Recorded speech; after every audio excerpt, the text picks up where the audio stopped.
Bonjour à tous et toutes et bienvenue au Good Morning Trading du 24 septembre 2018, un trader parle au trader.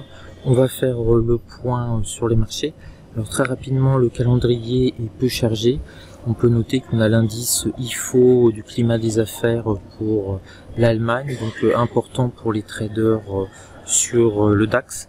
Et on a risque d'avoir une semaine, en tout cas une journée orientée dans le rouge, puisqu'on a eu quelques nouvelles plutôt négatives, venant notamment du Wall Street Journal, qui a indiqué que selon ces informations, le vice-premier ministre chinois a annulé sa venue à Washington, et des rounds de négociations qui étaient prévus pour essayer de réduire les tensions sur la guerre commerciale. Donc ça va peut-être revenir au premier plan. C'est tout à fait possible et envisageable. En tout cas, on a l'ensemble des indices qui sont plutôt orientés dans le rouge ce matin. Petite analyse technique, on voit que le Nasdaq a bien baissé ces derniers jours, et notamment vendredi. Alors c'est dû essentiellement à un facteur technique, parce qu'on a des valeurs du Nasdaq 100 qui vont être basculées sur un compartiment du S&P 500.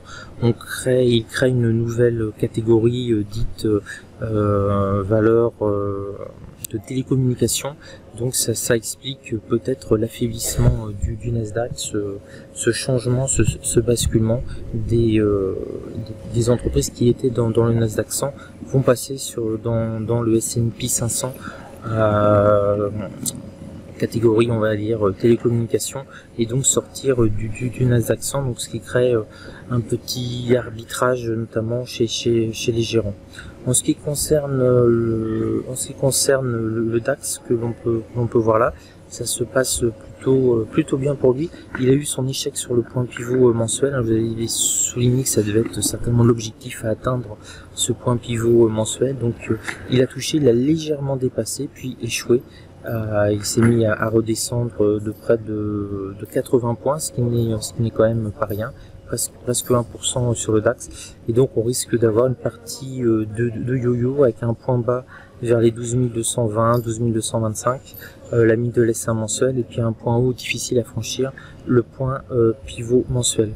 On va regarder maintenant le Dow Jones, donc qui est là. Alors le Dow Jones, lui, se comporte plutôt bien. Alors il a bloqué un petit peu sur la middle R2 mensuel, mais il a eu une accélération en ligne droite de plus de 600 points, ce qui est quand même extrêmement impressionnant. À partir des 26 000, il s'est mis à rebondir et il a monté non-stop.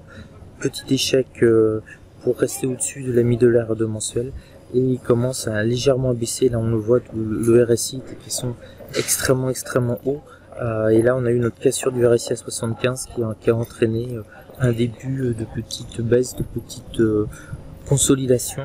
Rien de bien grave en tout cas pour le moment pour le Dow Jones. Pour le CAC 40, lui il est bloqué sur sa résistance 1 mensuelle.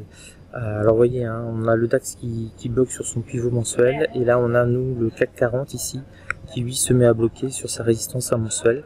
Il a tenté de la franchir plusieurs fois, et à chaque fois ça a été un échec. On avait des vendeurs donc sur cette zone 5483, 5499 qui est en plus le plus haut du mois précédent. Donc là on a pas mal de vendeurs, et on peut avoir un petit repli. On peut avoir un repli vers les 5450, 5440, ce sera sur la middle R1 mensuelle.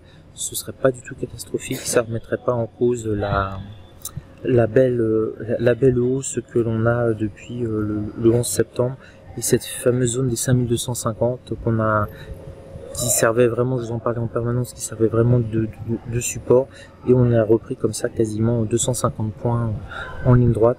Donc pour le CAC 40, il n'y a pas de problème. On revient donc sur cette semaine peut-être sur un climat de tension un petit peu plus fort, avec les Chinois qui visiblement ne veulent pas négocier, et en estimant que les Américains se sont comportés comme des voyous. C'est le mot employé par le gouvernement chinois pour imposer ce type de négociation.